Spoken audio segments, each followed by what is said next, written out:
قد يعلم الله ما قلدت سيرته يوما وأخطأ دمع العين مجراه. السلام عليكم ورحمة الله وبركاته. أهلا وسهلا بكم في هذا المقطع الثاني من مصارع الملوك من سلسلة أعلام من أمة الإسلام. تحدثنا في المقطع الماضي عن الملوك الذين تم اغتيالهم بالسم، وفي هذه الحلقة سنتعرض للملوك الذين اغتالتهم الفرق الباطنية. نحن نعرف أن أول ضحايا الفرق الباطنية من الخلفاء كان سيدنا عمر بن الخطاب الذي قتل على يد المجوسي أبي لؤلؤة لعنة الله عليه. سنضرب الذكر صفحا عن هذه الاغتيالات لأنها مشهورة ومعلومة، وسنتحدث عن عدد من الملوك العظام الذين اغتالتهم الفرق الباطنية في العصر العباسي. في القرن الخامس الهجري ظهرت فرقة باطنية خبيثة تنتمي إلى الشيعة الإسماعيلية تسمى الطائفة النزارية على يد رجل يقال له حسن الصباح. حسن الصباح هذا كان عالما في الفلسفة وعالما بالفقه وعالما بالفرق والمذاهب، وكان عالما في الطب والكيمياء، وكان عالما في علوم كثيرة. استثمر هذه العلوم لكي يسيطر على عدد من الناس الذين كانوا من المشردين ومن أصحاب الطبقات الفقيرة، فكان يجمعهم ويعتني بهم وأسكنهم في قلعة حصينة منيعة قرب الري على بعد مرحلة من الري، والري هي طهران الآن، تسمى قلعة عش النصر أو بالفارسية قلعة آلموت. وكانت على رأس جبل عال، قلعة حصينة، قضى على صاحبها وضحك عليه وأخذ منه القلعة، وكان ممر هذه القلعة لا يمرر إلا فارسا واحدا، فلذلك استعصت على الجيوش الإسلامية. حسن الصباح هذا اعتمد سياسة خطيرة في استهداف ملوك المسلمين. والحقيقة أن مشكلة الفرق الباطنية أنهم يتركون الأعداء الحقيقيين للمسلمين ويستهدفون المسلمين بالذات، يستهدفون النبي صلى الله عليه وسلم، يستهدفون زوجاته، يستهدفون أصحابه، لا يركزون إلا على المسلمين، يربون أبنائهم وأجيالهم على هذا. نحن لا مشكلة لدينا معهم لو أرادوا أن يعتقدوا ما يعتقدوا من العقائد الباطلة، أن يلطموا أنفسهم، أن يقوموا أن يعبدوا ما يشاءون من الأشياء القبيحة والشنيعة، ولكن مشكلة المسلمين الحقيقية مع هؤلاء الباطنيين أنهم يربون أبنائهم وأجيالهم على محاربة المسلمين وعلى كره المسلمين، وكانوا هم مطية المحتلين ومطية المستعمرين في كل عصر، فلذلك أضروا بأمة الإسلام أكثر من ضرر الأعداء بها. وسنضرب مثالا عن عدد من الملوك العظام الذين اغتالتهم هذه الفرقة النزارية، والتي عرفت بالتاريخ باسم الحشاشين. وجاءت كلمة الحشاشين من الكلمة الإنجليزية assassination الاغتيال، وليست من كلمة حشيش يعني، وعربت بالحشاشين. كان أول ضحايا هذه الطائفة وهو الوزير نظام الملك، وزير الملك ألب أرسلان والملك ملك شاه من بعده، حيث اغتالته طائفة الحشاشين في عام 485 هجرية، وحسن الصباح هذا قد توفي في عام 518 هجرية. حسن الصباح كان عنده سياسة أنه يزرع عملاءه وحتى يزرع نفسه أحيانا في المكان الذي يريد أن يستهدفه بعد حين، وحتى يطمئن الناس إليه، ثم يأخذ من يريد أن يغتاله من القادة أخذة غدر على عادة هؤلاء. وكان حسن الصباح أن زرع نفسه بنفسه عميلا لنفسه في ديوان نظام الملك، فكان يعمل عند نظام الملك كاتبا، وكان نظام الملك معجب بقدراته وفلسفته، وكان قد أتاه بصورة رجل سلفي متشدد يتبع المذهب الحنبلي فيكفر هذا ويفسق هذا ويسير الجيوش لقتال حسن الصباح، وما هو إلا نفسه حسن الصباح. فكان عالما بالأسرار، وكان يوقع بجيوش السلاجقة دائما حتى أذهلهم عن أنفسهم، رغم أن أتباعه لم يزيدوا في أحسن أحوالهم عن 200 رجل. اغتيل نظام الملك وهو عائد مع سلطان ملك شاه في أصفهان في جلسة أنس، وكان الذي اغتاله قد زرعه حسن الصباح في جيشه وفي حرسه الخاص، وكان يقتل نظام الملك ويقول مرحبا بالجنة مرحبا بالجنة حتى قتله الحرس. كان اغتيال نظام الملك أول اغتيال سياسي أول اغتيال سياسي كبير لهذه الطائفة، لكن بعد ذلك كانت أحوال بلاد الشام أحوالا يرثى لها. الصليبيون يسيطرون على بيت المقدس وعلى أجزاء كبيرة من بلاد الشام، وكذلك يسيطرون على شمال بلاد الشام في إمارة الرها التي كانت أشرف ممالك الصليبيين، وهي تقع الآن قرب مدينة أورفا التركية. أما بلاد الشام فكانت كل مدينة منها إمارة مستقلة يحكمها إخوة متناحرون من الأتراك، وكانوا كلهم أولاد عمومة وإخوة، وكل واحد منهم يدعي السيادة، فالموصل دويلة، وحلب دويلة، واللاذقية دويلة، ودمشق دولة، وحوران دولة، وهكذا أمراء متنازعون والنصارى يلهون بهم، حتى ظهر رجل في الموصل أمير الموصل، وكان يقال له الأمير مودود بن التونتكين.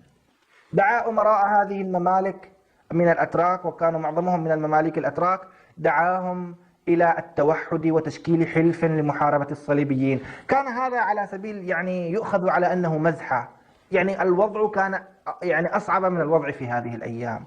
كيف هذه الممالك الضعيفة المتناحرة تجتمع وتقاتل الصليبيين أصحاب الكلمة الواحدة، أصحاب الجيوش القوية المنظمون، كيف يقاتلون الملك بلدوين ملك القدس؟ ولكنهم فعلوا. جاء الأمير مودود إلى أمير دمشق وكان اسمه طغطكين، وجمعوا أمراء الممالك المختلفة في حلبة وفي غيرها، وخرجوا جميعا لمواجهة ملك القدس في موقعة الصنيرة الشهيرة، وهي تقع الآن في الأردن.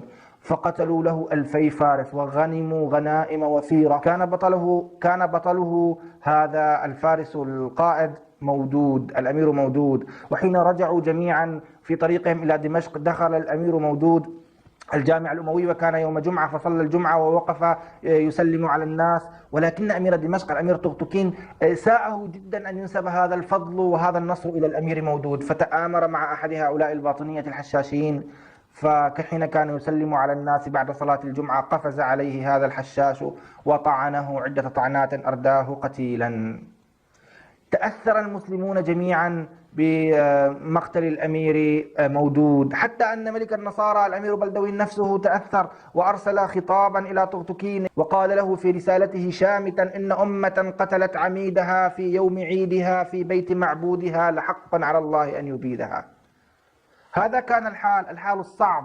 في هذا الحال الصعب كان هناك أمير يقال له آقسنقر، وكان أيضا على خلاف مع أولاد عمه، وقاتل أمير حلب فأسره أمير حلب وقتله. وكان لابن آقسنقر هذا ولد صغير يدعى عماد الدين. نشأ عماد الدين في الموصل وفي بغداد، وكان حاذقا وكان أميرا، كان ابن ملوك، كان عليه هيبة الملك ووقاره.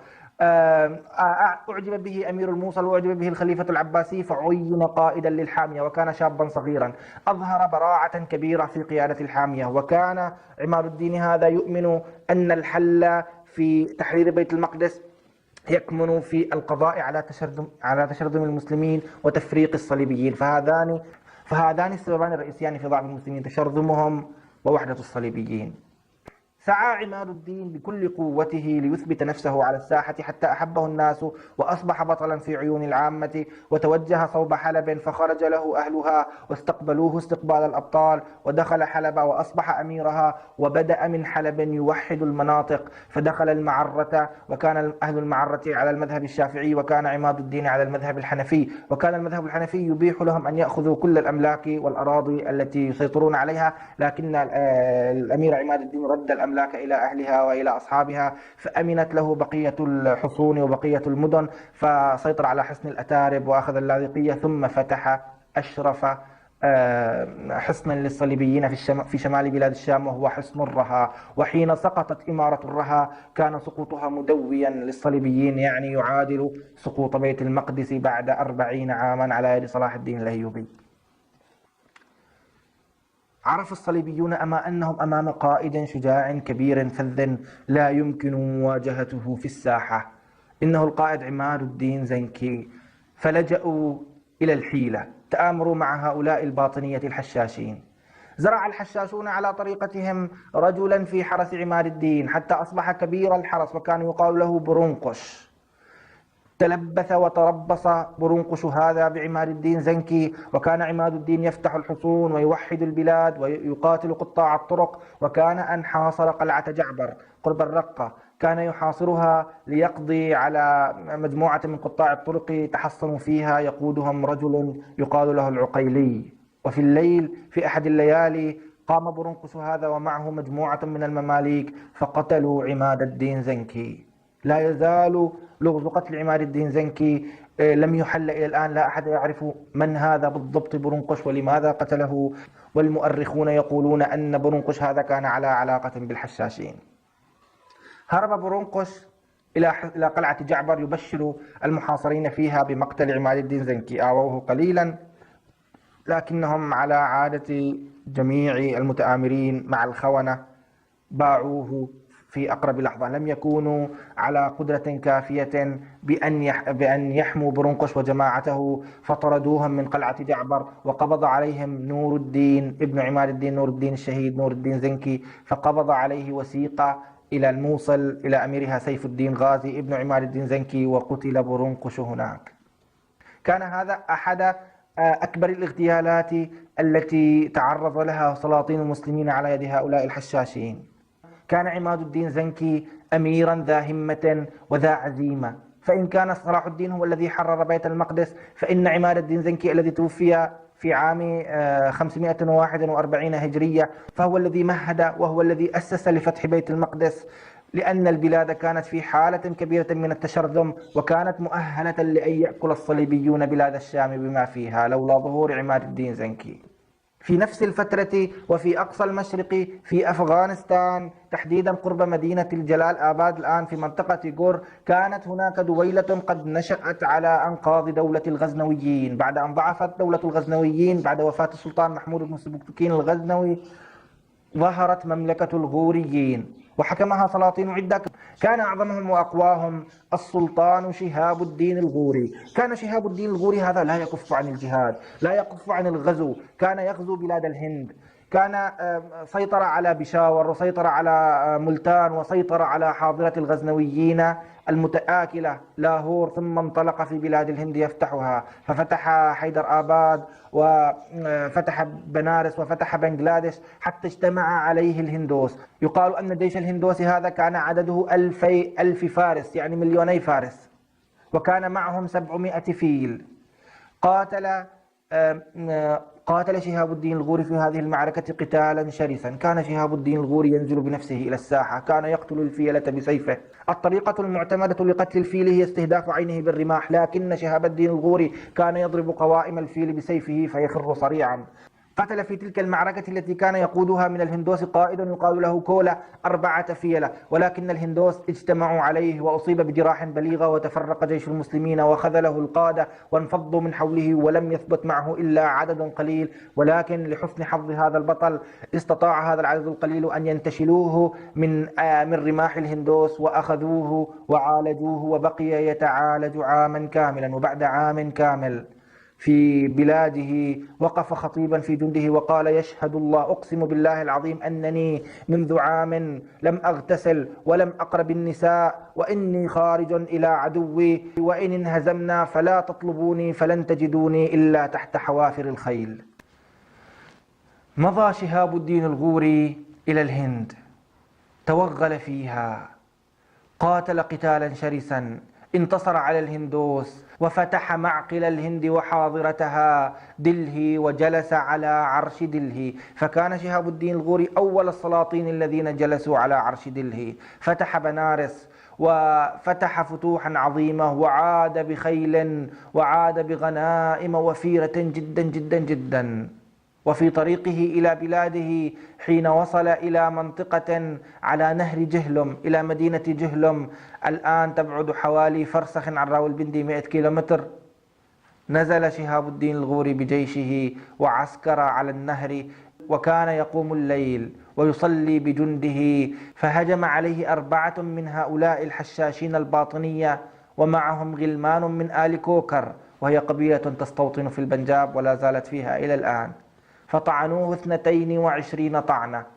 خر على إثرها هذا البطل الذي لم يستطع عدوه في الميدان أن يقهره، فلجأوا إلى هذه الطوائف الخبيثة الباطنية لكي يقضوا على هذا السلطان العظيم. وهكذا يكون وهكذا تكون هذه الطائفة قد أضافت إلى سجلها سلطانا عظيما من سلاطين المسلمين بعد عماد الدين زنكي والأمير مودود والوزير نظام الملك وعدد كبير من الوزراء والقادة والأمراء الذين استهدفتهم هذه الطائفة الباطنية الخبيثة. كان منهم صلاح الدين الأيوبي، ولكن الله نجاه من بين أيديهم. للأسف لم تستطع الخلافة الإسلامية ولا دولة السلاجقة ولا دول المسلمين في المشرق القضاء على هذه الطائفة الخبيثة، وظلت متحصنة في قلعة آلموت 200 عام، إلى أن داهم هولاك المشرق الإسلامي ودخل عش النسر وحطمها فوق رؤوسهم وقضى عليهم، وتوجه إلى بغداد ودمر بغداد وأسقط خلافة العباسية، ولم يتوقف إلا في عين جالوت على يد بطل عين جالوت الذي اغتيل أيضا على يد صديقه المقرب. ولعلنا نتعرض إلى هذه القصة في مقطع آخر، وإلى ذلك الحين أستودعكم الله تعالى، ولا تنسوا التفاعل مع هذا الفيديو ونشره بين أصدقائكم، ولكم مني جزيل الشكر، والسلام عليكم ورحمة الله وبركاته. قد يعلم الله ما قلبت سيرتهم يوما وأخطأ دمع العين مجرى